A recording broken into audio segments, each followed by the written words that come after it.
Hello and welcome to another 9-minute Bible study.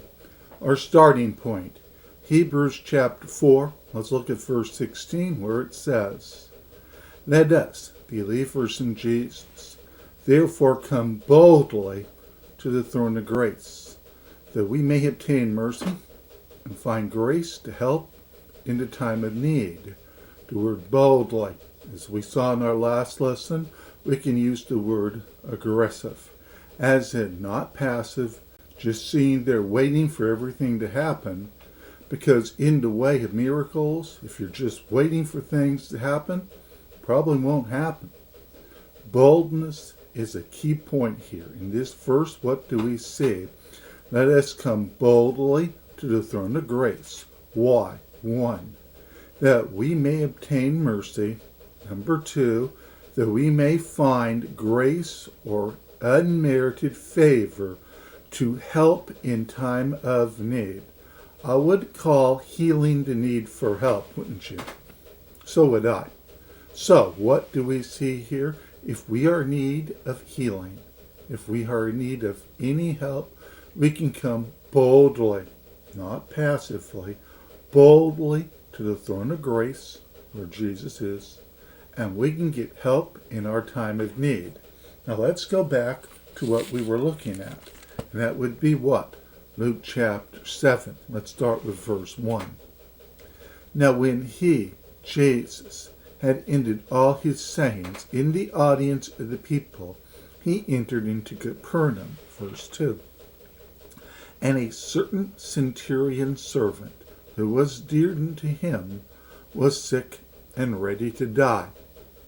And when he heard of Jesus, he sent unto him the elders of the Jews, beseeching him that he would come and heal his servant. Verse 4. And when they came to Jesus, they besought him instantly, saying that he was worthy for whom he should do this, for he loves our nation, as built us a synagogue. So what do we see here? We see the beginning of a bold, aggressive approach by the centurion to come to Jesus. Now, if you connect this to the events in and around when Peter went to visit Cornelius, if you remember, Peter said that he and Jews should not be associating with a Roman centurion. So, what we see here is probably the accepted protocol of the time. The Roman centurion sending messengers to Jesus because Jews and Gentiles don't mix, and the centurion wasn't going to go beyond his accepted role. Now, look at what the Jews say here. They say that he is worthy. There are those, when they look at the mighty works of Jesus, when they see healings, signs, wonders, and miracles, they start using the worthy test. Here, the Jews said, he built us a synagogue, therefore he is worthy of a healing. There is more to receiving healing than being worthy about what one does. I'll make this clear. We can never do enough on our own to earn a healing, just like we can never do enough on our own to earn salvation or anything else. The things of God cannot be earned. What we will see in a few verses is that the centurion will receive this healing for his servant, not because he was worthy in the sight of the Jews, but because of his faith in Jesus. Verse 6.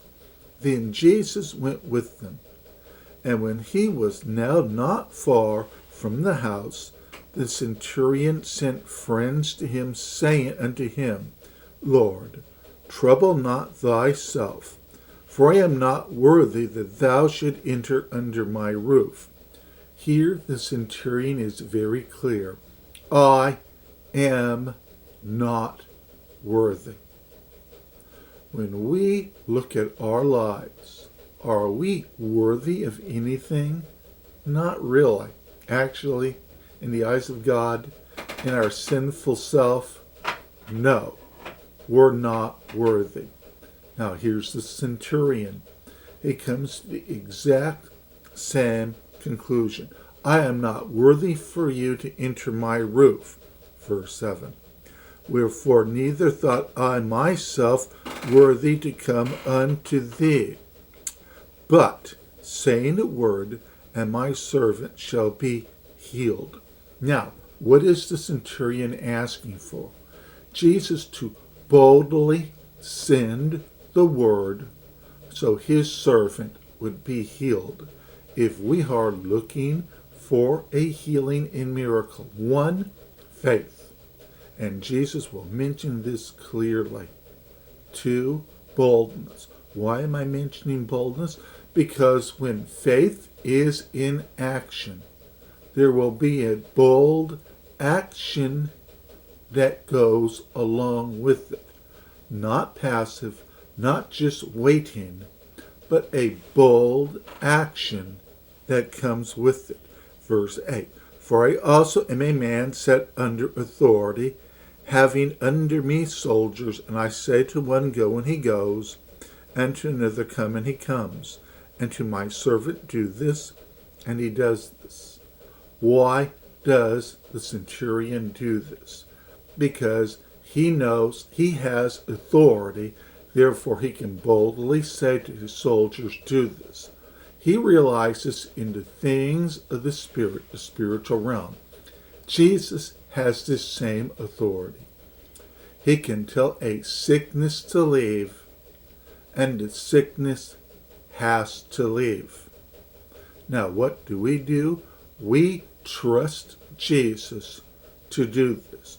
We boldly come to the throne of grace, in this case, Jesus, and we ask him for help. That's what this soldier has done. Verse 9. When Jesus heard these things, he marveled at him, greatly surprised, and turned around and said unto the people that followed him, I say unto you, I have found so great faith, no, not in Israel. He has not seen faith like the faith of this man. He trusted Jesus, that when Jesus said the word, the illness would go and the servant would be healed. Then what did Jesus do? He sent his word and healed their diseases. This connects with where we started in lesson 1 of this series, back in the book of Exodus. The word was sent by Jesus, and the servant, illness was gone. What did the centurion realize? When Jesus sends his word, there is healing. So when we come to the throne of grace, what are we to ask for? We are to ask boldly for a healing, that Jesus sends his word, and whatever illness it is, it's gone, because the word of Jesus, that's all that's needed, and the sickness will run, flee, and never come back. Our trust is in Jesus. Go to him boldly, and he will answer your request. And we will pick up with this in our next lesson.